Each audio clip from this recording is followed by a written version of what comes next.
Welcome into a victorious Monday edition of Seahawks Today. I'm your host, Will Ortner, and the Seahawks found a way to get a victory in Nashville on the road. Now, was it the cleanest game? No, I don't think so. In fact, there are two things that we're going to take a deep dive into that really frustrated me with the Seahawks in this game, but also are two frustrating things that I've seen pop up throughout the year on the Seahawks. What's not frustrating?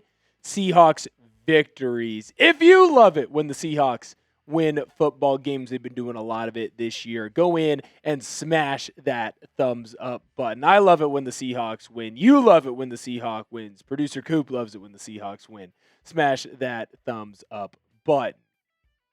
Now, here are the big problems for me that I'm seeing with the Seahawks. It's finishing games and finishing drives. What do I mean by that? It feels like the Seahawks have had multiple opportunities at the end of games to really put an opponent away, and they haven't done so. And then they've also had opportunities offensively to find a way to get into the end zone, and for whatever reason, whether it be penalties, mistakes, bad decision-making, they just don't finish drives. First, I want to look at the finishing of football games, and we're going to start in the offensive side of the football. In 5 of your last 6 games, your Seattle Seahawks, our Seattle Seahawks, have not scored a touchdown in the fourth quarter. How absolutely freaking brutal is that? That means, aside from one game, the Seahawks basically went in and said, we're good. This is what our output is going to be. Don't believe me? Look at the last 6 games. We've got them up right here. Jacksonville Jaguars. Yeah, you won that game pretty comfortably. Didn't score in the fourth quarter. Houston Texans. Monday Night Football right before your bye week. People starting to get healthy. Didn't score in the fourth quarter. The Washington Commanders game. Of course, you had to have scored in the fourth quarter of that one. Everybody was scoring in that game. Nope, didn't score against them. Arizona Cardinals. DeMarcus Lawrence scored 2 touchdowns by himself. Had to have scored in that one. No. Now, the Rams, you did score late. You didn't score early enough, but you did score late. And then against the Tennessee Titans, you didn't score in the fourth quarter against them either. So we're at a point where no points are being scored. Well, that's only a problem if defensively you're giving up points. You're letting the other team go in and score. And when you look at the defensive side of the football, yeah, actually, they are giving up points in the fourth quarter. There has not been a single game this year where your opponent did not score in the fourth quarter. Not one game have the Seahawks kept the other teams from being out of the end zone in the fourth quarter. Does this worry you? Are you worried about how the Seahawks' fourth quarter issues are starting to kind of pass now? 5 out of your last 6, you haven't scored a touchdown in the fourth. In every game this year, in the fourth quarter, you've given up points. Does that worry you a little bit? Let me know down below in the comments, because it worries me a little bit. I'll be honest with you. Now, to be fair, because I have to be, I try to be impartial, most of these games have been blowouts. I mean, come on. The Commanders game, that was a butt-whooping. Jaguars game, you were in control.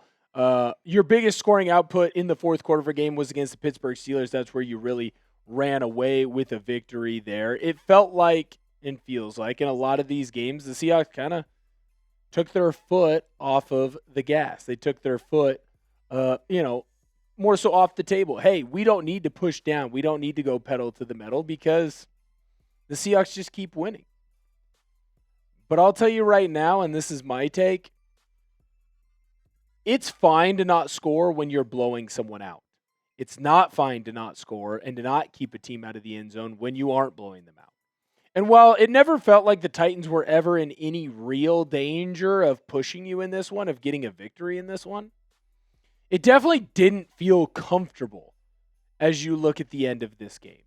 And these are things that keep coming up again and again and again.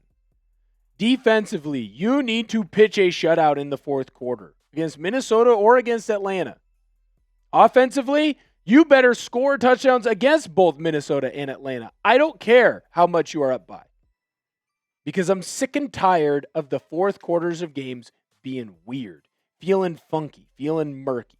It's got to get fixed. You have to fix it. I'm going to get into the finishing of drives here in just a moment, but before I do, I need to let you know that this episode is brought to you by PrizePicks. It is the holiday season, the best time of year for sports. Bowl games, basketball matchups, playoff pushes, it is all happening at once. And while you and I are out here making decisions every day, what gifts to buy, what to eat, which game to go and watch, there's one place where it feels good to be right. PrizePicks. New feature alert. PrizePicks now has early payouts. If your lineup gets off to a hot start, you may now have the option to cash out those winnings before the game even finishes. PrizePicks is the best way to win cash this football season. Which players are going off, which ones are overhyped. Make your picks in less than 60 seconds and turn your takes into cash all season long on PrizePicks. I had a 3-pick power play for the action last weekend. Cam Ward less on his pass yards, JSN more on his receiving yards, and Rashid Shaheed more on his receiving yards as well. Download the app today and use code CLNS to get $50 in lineups after you play your first $5 lineup. That's code CLNS to get $50 in lineups after you play your first $5 lineup. PrizePicks. It's good to be right. Okay, so I already mentioned it. Your other big problem is finishing drives. You have been struggling in the last 2 games, especially early on, to finish drives in the end zone. Getting points is always good, but it could always be better. And I think that this game really illustrates what happened in the first half for the Seahawks. You had 4 straight scoring drives in the first half. Good. The problem? 3 out of the 4 are field goals. The first drive all the way down, couple big catches, got to kick a field goal. Second drive, hey, big play by Jackson Smith-Njigba. He runs himself all the way into the end zone, so you don't have to worry about finishing there. He does it all himself. He finishes in Nashville for you. Then on third down, or your third drive, I should say, you drive down, you get close, you play around, almost you're thinking about getting into the end zone. Got to kick a field goal. And then the fourth drive, now some of this has to do with the end of the game, some clock management, end of the half, clock management. But again, you don't get into the end zone. So instead of that game being, 28-3, 16-3. 16-3 is a 13-point game. A 13-point game is only 2 scores. That feels a lot different than what it would have felt if it's a 28-3 game. And this is multiple games in a row now. When you played the Los Angeles Rams, the Seahawks were not able to finish off drives in the end zone. It was your Achilles heel in that matchup, and it kept rearing its ugly head again and again and again. You need to finish drives in the end zone for multiple reasons. If the Seahawks go out and score those first 4 drives and you score touchdowns on all of them, even let's say 3, right? You're up 24-3. The game's done. Tennessee is packing up, giving in. They're quitting. You put your entire foot on their throat and they give up. But instead, what do the Seahawks do?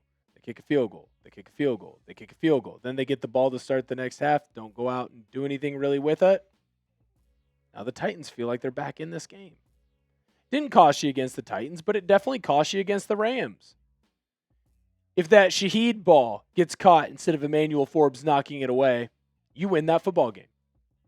You just would have. You would have won a football game against the Rams. If you don't get called for a holding penalty, you don't kick a field goal against the Rams, you score a touchdown on Kenneth Walker, you win that game.